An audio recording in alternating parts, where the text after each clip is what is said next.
In the previous episode, we had taken out a number of rock pigeons with the Air Arms S510 Extra, starting off with some closer shots in one of the empty enclosures before moving out a little bit further and ending the day with 2 long-range headshots.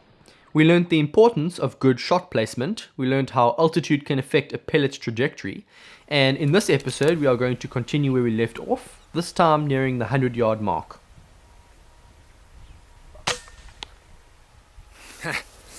Nice. This bird just really didn't see this coming. It was perfect placement. The wind is actually pretty inconsistent. It's swirling around a bit and changing direction. But what's nice is that I can use the ripples on the dam right behind me as a reference point to find out the immediate wind direction. Because I'm taking a number of shots at the same distance here, I decided to use the elevation turret. I adjusted 17 minutes of angle or 68 clicks and then just held off for the wind. Again, it's a perfect shot right in the spine, and remember in the previous episode how I spoke about the tails flaring out? Well, it's exactly the same with this bird. And with that bird still on the roof, they just keep on coming. Now, I don't know about you, but this whole mating with a dead bird thing is just creeping me out. So let's end this now, shall we?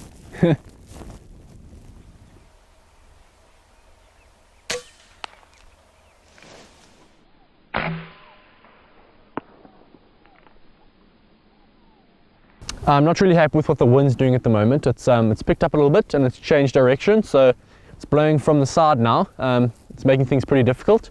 So we're going to try and find a new shooting position and let's see how we go from here. Before changing spots, I decided to pick up some of the birds that I'd shot, as there were a number of crows circling around just waiting for me to turn a blind eye. I know exactly where I want to set up next, but before I move off to spot number 2, I decided to take a break and get some lunch to eat.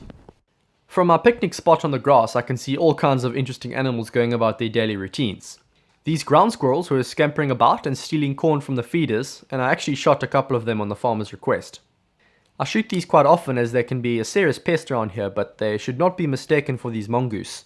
These animals are great to have around. They actually eat snakes such as the Cape cobra, rinkels and puff adder, which are the cause of many deaths in this area.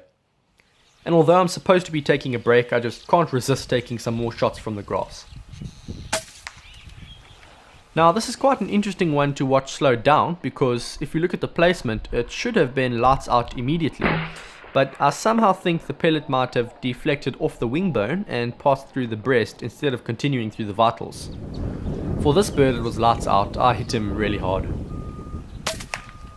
During this particular time of the day, about 12:30 PM, there was quite a lull in bird activity.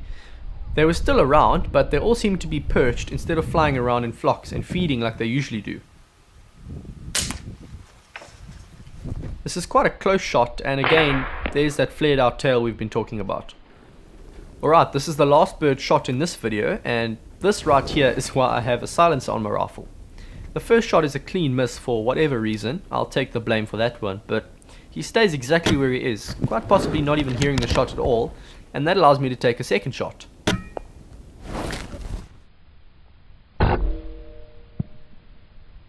And that's it for this episode, guys. In part 3 we'll get to spot number 2, which is actually an old storage shed, and I'll be going into stealth mode. Subscribe to stay notified, and I'll see you on the next one.